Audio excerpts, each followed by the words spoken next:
What is the best Android phone out there? Up until recently, the Samsung Galaxy S9 would have been the most fitting candidate for that title, and perhaps it still is, but a new competitor may be about to give its throne a nice shaking. That's the just-announced LG G7 ThinQ. How does it compare against the S9?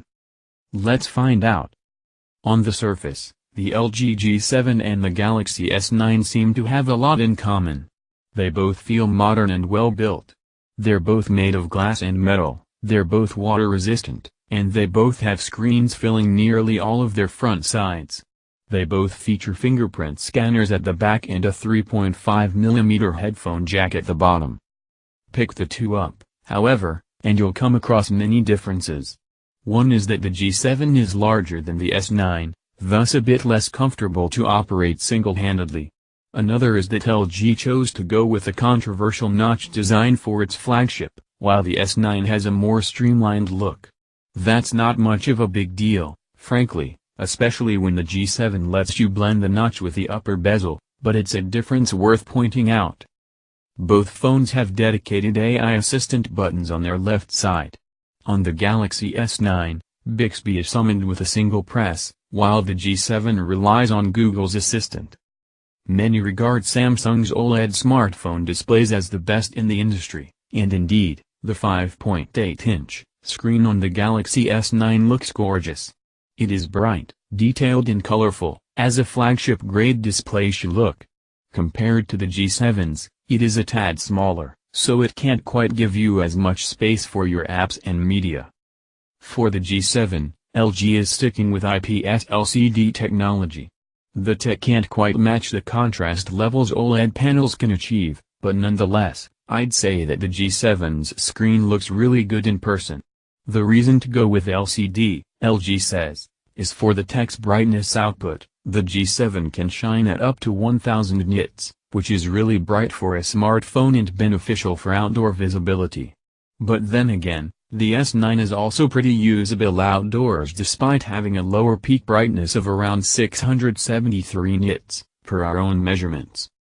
The LG G7 and Galaxy S9 both run Android 8.0 Oreo, customized versions, of course, with plenty of extras added and tweaks made by their makers. These include additions like always-on displays inside panels with app and contact shortcuts available on both handsets, as well as niceties like user interface themes and customizable navigation buttons. Overall, neither of the two feels lacking in features. Both phones are powered by the Snapdragon 845 chip, which is currently the best silicon Qualcomm has to offer. In other words, performance with the two should be at an equally great level. And both have the same base memory configuration of 4GB RAM plus 64GB storage, along with a micro SD card slot for expansion. In some markets, you may be able to find variants with extra RAM and/or storage capacity. One of the bigger advantages the LG G7 has over the Galaxy S9 is that it has a dual main camera.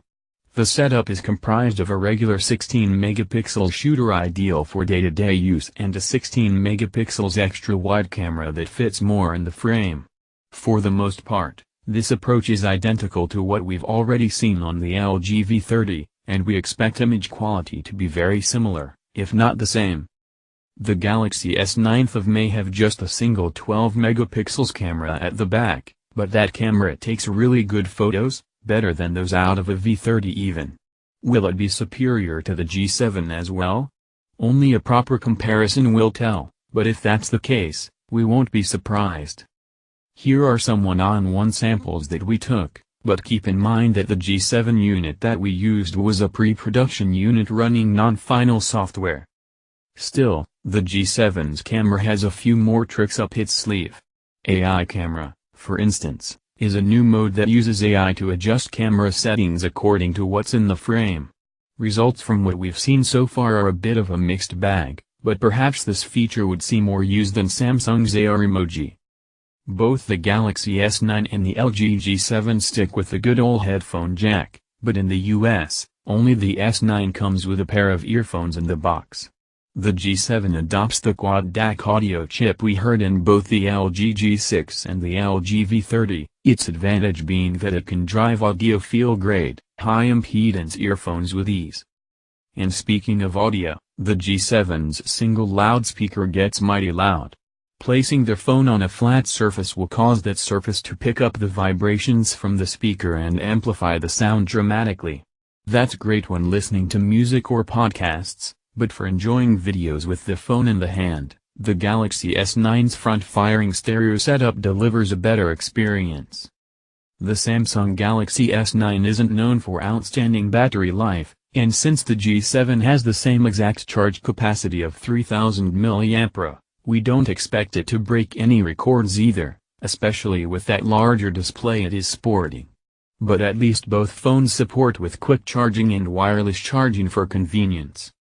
The Samsung Galaxy S9 is a great phone, there's no doubt about it. There is very little we can point at and say that it's a reason why Samsung's flagship phone should be avoided. Next to it, the LG G7 doesn't immediately seem like a superior phone, and its most touted feature, its AI capabilities, can't seem to do enough to steer the boat in LG's direction. But then again, the LG G7 is no less of a flagship either. It is just different. It has its own way of doing things. It is well built and just as powerful as the best Galaxy yet. It has a number of cool tricks and quirks up its sleeve, including a versatile dual camera and an extra loud built-in speaker. And perhaps it could be a worthy alternative to the Galaxy S9 if it is priced competitively. Let us know your thoughts and comments concerning the LG G7 ThinQ and the Samsung Galaxy S9.